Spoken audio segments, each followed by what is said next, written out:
Nous allons voir les différents moyens de protection adaptés aux chiens. Nous allons tout passer en revue et je vais vous expliquer leur intérêt d'un point de vue civil, particulier, et non pas d'un point de vue professionnel et opérationnel. Pour que vous sachiez ce qui existe et quel intérêt cela peut avoir pour vous en fonction de vos habitudes de vie, de ce que vous faites avec votre chien. Je vais vous parler de 4 moyens de protection qui vont recouvrir l'intégralité de votre chien, pour une protection maximale. Évidemment, vous n'êtes pas obligé de mettre la totalité des protections. Vous mettez que ce que vous avez besoin en fonction de la situation dans laquelle vous vous trouvez. Nous allons commencer avec des chaussons canins. Donc si vous n'avez pas encore compris, ça va s'enfiler sur les pattes de votre chien. Alors pour la mise en place des chaussons, c'est hyper simple. Il suffit de le desserrer au maximum, de l'enfiler sur la patte du chien. Il existe plusieurs tailles, et une fois mis en place, il suffit de serrer correctement avec le scratch. Maintenant, quelle utilité cela peut avoir pour vous? Alors déjà, leur première fonction, la protection des pattes. Les chaussons protègent les pattes des chiens contre les dangers comme les morceaux de verre, les cailloux pointus et les débris. Cela empêche aussi les brûlures causées par les trottoirs chauds en été. Prévention également contre les infections. Les coupures ou les plaies sur les pattes peuvent s'infecter facilement. Les chaussons empêchent les bactéries de pénétrer dans les plaies, réduisant ainsi le risque d'infection. On ajoute aussi à ça la protection thermique. Elle garde les pattes au chaud en hiver, les protège du froid et du sel de la voirie. Et comme j'ai dit juste avant, elle protège également les pattes de la chaleur. Parce que quand on vit comme moi dans le sud, le bitume en été, ça brûle. Elles peuvent également améliorer le confort pour le chien. Que les chiens qui ont des prémopates, qui ont les coussinets usés ou fissurés, ça peut les aider. Un autre exemple d'utilité. Si vous n'avez pas la chance comme moi de vivre dans le sud et que vous vivez dans le reste de la France où il pleut 90% du temps, au lieu que le chien mette plein de boue partout en rentrant, ça pourrait être intéressant de sortir avec les chaussons. Il rentre comme les enfants, vous lui enlevez les chaussons, il peut se balader, mettre ni boue, ni flotte, ni rien du tout à l'intérieur de chez vous. Je ne sais pas si vous avez remarqué, mais il y a des petites bandes réfléchissantes sur les chaussons. Du coup, on augmente aussi la visibilité du chien en cas de balade nocturne. Il y a quand même un paquet d'utilités à ces chaussons. Bon, par contre, il y a quand même un inconvénient. Vous savez qu'un chien, ça ne transpire pas. Mis à part au niveau des coussinets. Donc les coussinets est la seule zone chez le chien où il peut transpirer pour réguler sa thermie. Moi je vous rassure, vu la dimension de ces coussinets, il a trouvé d'autres méthodes pour réguler sa thermie. Mais c'est à savoir quand même. Nous continuons avec un système de protection auditive pour votre chien sous forme de chaussettes. Donc ça va venir s'enfiler sur la tête de votre chien et protéger son audition.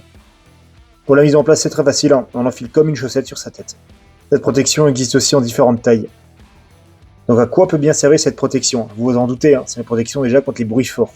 Les chiens ont une ouïe beaucoup plus sensible que les humains, donc les bruits forts comme les feux d'artifice, le tonnerre, les outils bruyants, tondeuses à gazon, perceuses, tout ça, peuvent causer du stress, de la peur, voire des dommages auditifs permanents chez le chien.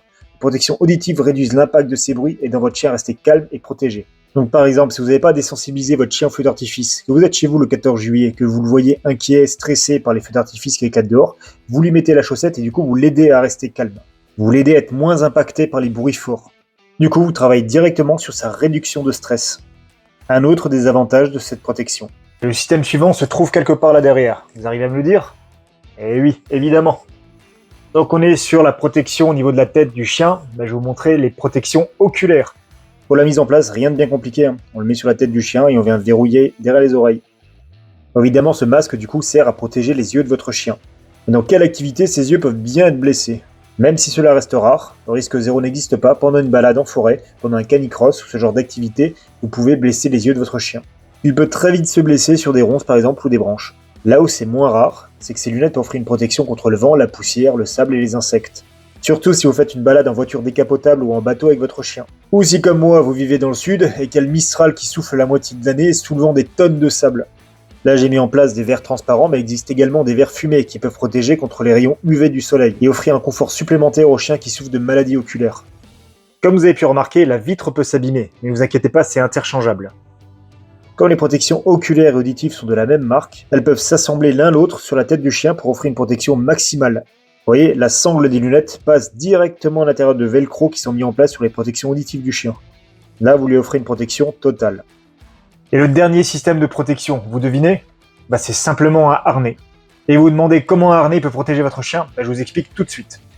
Bon, j'ai profité pour faire quand même un peu de pub. De la pub non rémunérée, mais bon, c'est de la qualité, donc je veux quand même vous en parler. Vous voyez, ce harnais, il provient de mon partenaire Medi Hybrid. Allez faire un tour sur son site, c'est vraiment de la top qualité. J'en ai 2 de chez lui et j'en suis très satisfait. Allez, j'arrête la vidéo 2 secondes. Si vous ne vous êtes pas encore abonné, je vous suggère de le faire. Ok, c'est bon, tu t'es abonné, allez, on repart. Vous allez me dire, à quoi peut bien servir un harnais? Protéger contre ça. Vous voyez, des petits barbelés qui peuvent traîner un peu partout dans les champs en France. À tout moment, le chien peut décider de passer par là et s'éventrer dessus. C'est quand même quelque chose qui arrive là très régulièrement, que le chien se blesse sur des barbelés. Du coup, qu'est-ce qui se passe quand il franchit ses barbelés équipés de son harnais? C'est soit le harnais qui va se déchirer, soit il va rester coincé dedans. Mais c'est pas la peau qui va être impactée directement. Donc ça lui offre déjà une première protection. Ça a l'air débile comme ça, mais en fonction des endroits où vous allez faire des activités avec votre chien, je vous suggère très fortement de le protéger en mettant un harnais. Et je fais une petite aparté, évitez les harnais Julius Canine, c'est pas du tout adapté à la morphologie du chien. Il est possible qu'au début votre chien ait du mal avec ses différents équipements, il va falloir le désensibiliser. Pour ce faire, vous pouvez utiliser le jeu. Là je vous montre comment je fais pour les chaussons, mais c'est exactement pareil pour n'importe quel équipement. Faut vous débrouiller pour lui faire oublier qu'il le porte. Les différents équipements présentés n'ont pas que des avantages, il y a aussi un certain nombre d'inconvénients que je vais vous lister. On va commencer par les chaussons. Comme je vous ai expliqué précédemment, le fait qu'ils soient sur les coussinets et que les coussinets, c'est un des endroits où le chien évacue sa transpiration pour réguler sa thermie, c'est pas top. Et je vous rassure, le chien a d'autres façons de faire pour réguler sa thermie. Ce n'est pas si important que ça, le fait de recouvrir ses coussinets, mais c'est quand même à prendre en compte. Pour les inconvénients au niveau des lunettes, et pour l'avoir déjà testé, si vous mettez un verre fumé et que vous évoluez dans un endroit sombre, il se peut que vous perdiez en qualité visuelle au niveau du chien. Ça m'est arrivé, j'ai mis le masque avec les verres fumés à mon chien, on était dans un endroit relativement sombre, il ne voyait rien. Au niveau des protections auditives pour votre chien, il se peut qu'il entende beaucoup moins bien également vos ordres. Donc ne vous attendez pas à avoir un maximum de réactivité au niveau de votre chien quand vous l'appelez ou quand vous lui donnez des ordres. Pour le harnais, un peu sur le même thème que les chaussons, si vous évoluez dans un endroit hyper chaud, dites-vous juste que vous lui rajoutez une nouvelle couche par-dessus. Mis à part le fait de rajouter une petite couche thermique par-dessus votre chien dans un endroit hyper chaud, il n'y a pas beaucoup d'inconvénients au harnais.